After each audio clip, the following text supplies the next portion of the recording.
我们今天来介绍一下如何拆卸螺杆儿。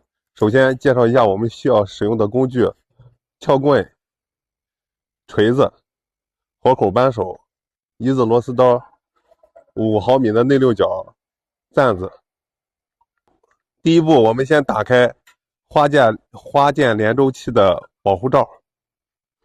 然后我们使用钻子和锤子对这个锁紧螺母进行拆松。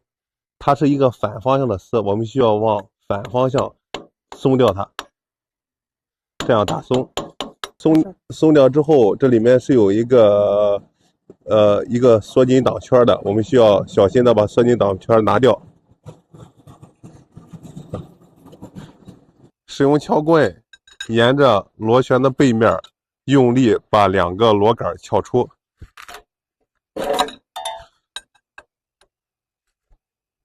螺杆撬出机筒一个头之后，我们就可以来到前端，再用撬棍这样对螺杆进行撬出。撬出一定长度后，我们可以用人把螺杆拉出来。用活动扳手对前端的螺杆元件的固定螺母进行拆松，反方向的反丝，反方向拆松。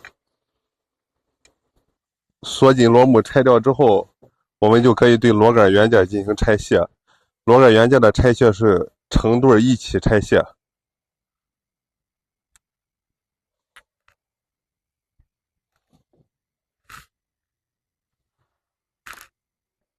我们现在更换5片45度的镍合块，因为它是5片45度的镍合块，它2组成对组合的时候没有正向和反向的区别。有的镍合块它是有正向和反向区别的，这个一定要注意。那么现在我们来更换。首先，螺杆上我们要拉出里面已经对好的一组螺纹元件，进行拉出，拉到螺杆心轴的端点，然后我们拿好成对的镍合块，在匹配的时候一定要注意这个椭圆的顶点和匹配的螺杆元件的这一个顶点一定要进行匹配。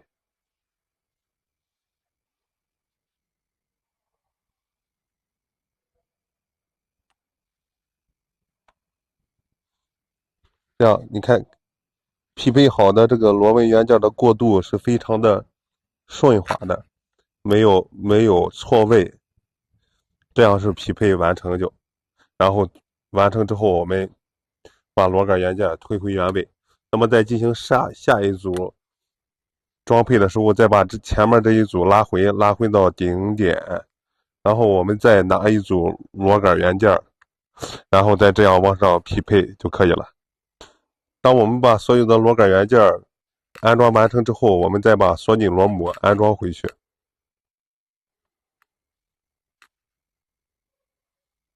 螺母安装完成之后，我们需要用活口扳手对它进行大力上紧。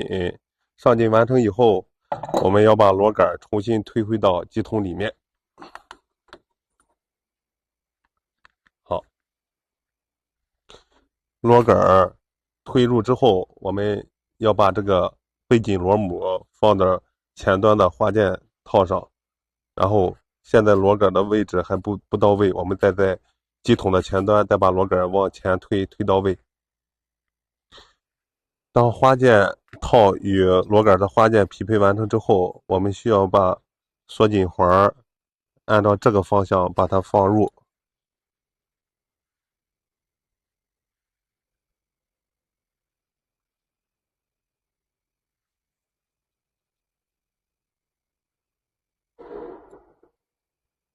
这样就匹配好。匹配好之后，我们把锁紧螺母拿过来，这样，然后反向拧紧。